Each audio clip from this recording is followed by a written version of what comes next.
फटाक 30 सेकंड में खबरें डाउनलोड कीजिए तक ऐप।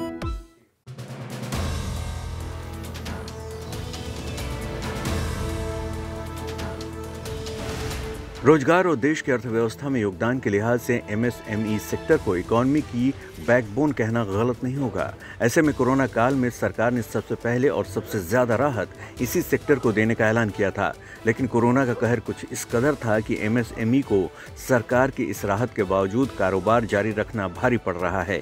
ऐसे में बजट से पहले ये सेक्टर सरकार से अपने लिए ही नहीं, देश की जनता के लिए भी राहत की मांग कर रहा है, जिससे आखिरकार खपत बढ़े और कारोबार रफ्तार पकड़ ले।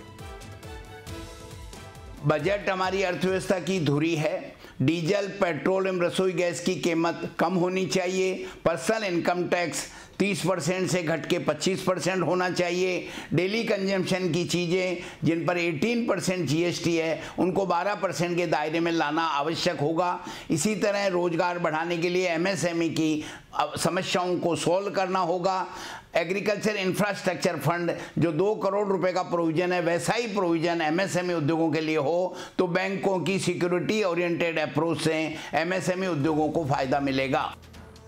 दरअसल जीएसटी के रेट और इसके अनुमान की जटिल प्रक्रिया से एमएसएमई सेक्टर बेहद परेशान है। ऐसे में सेक्टर की मांग है कि जीएसटी को सुगम और सरल बनाया जाना चाहिए। छोटे कारोबारियों के लिए व्यापार करना आसान बना जाए और हर पहलू पर नियम के पालन का बोझ नहीं पड़ना चाहिए। जीएसटी, लोन, लाइसेंसिंग या ऑडिट को कम किया जाना चाहिए और कॉम्प्लायंस भी कम होने की मांग ये सेक्टर कर रहा है। कच्चे माल की बढ़ती कीमतों के बोझ से छुटकारा दिलाने के लिए सरकार को जीएसटी की दरों को तर्कसंगत बनाकर छोटे कारोबारियों की मदद करनी होगी। मैन्युफैक्चरिंग सेक्टर में जीएसटी रेट को 18% से घटाकर 12% करने की मांग है। दरअसल इन डिमांड को आसानी से खारिज करना भी सरकार के लिए आसान नहीं है, क्योंकि देश में करीब 6 करोड़ एमएसएमई हैं, जिनसे 11 करोड़ से ज़्यादा लोगों को रोजगार मिला हुआ है। देश की जीडीपी में एमएसएमई की 30% हिस्सेदारी है, जबकि मैन्युफैक्चरिंग में इसका हिस्सा 45%, एक्सपोर्ट में 40%।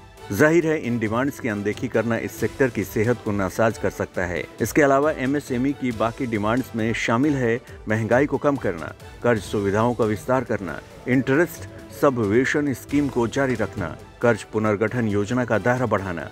जाहिर है जिस तरह से तीसरी लहर ने फिर से प्रतिबंधों को लगाया है, उसे देखते हुए इस सेक्टर को राहत का बेसब्री से इंतजार है। इसी तरह इंफ्रास्ट्रक्चर सेक्टर भी, खासकर रोपवे सेक्टर, बजट में सरकार से कई तरह की उम्मीदें लगाए बैठा है। रोपवे को भी दूसरे अर्बन ट्रांसपोर्ट सिस्टम के जो टैक्सेशन है 5% उसके लेवल पे लाना चाहिए। सेकेंडली, रोपवे एक एनवायरमेंट फ्रेंडली ट्रांसपोर्ट है एंड इस पे जगह बहुत कम लगती है, तो इसे सिंगल विंडो क्लियरेंस का हिसाब से अगर क्लियरेंस किया जाए तो इस रोपवे प्रोजेक्ट को फास्ट ट्रैक किया जा सकता है। हालांकि नेशनल इंफ्रास्ट्रक्चर पाइपलाइन के जरिए सरकार पहले ही 100 लाख करोड़ से ज्यादा के निवेश का ऐलान कर चुकी है, लेकिन इस रकम का फायदा हर एक सेगमेंट तक पहुंचे, इसके लिए सभी को फायदा पहुंचाना जरूरी है।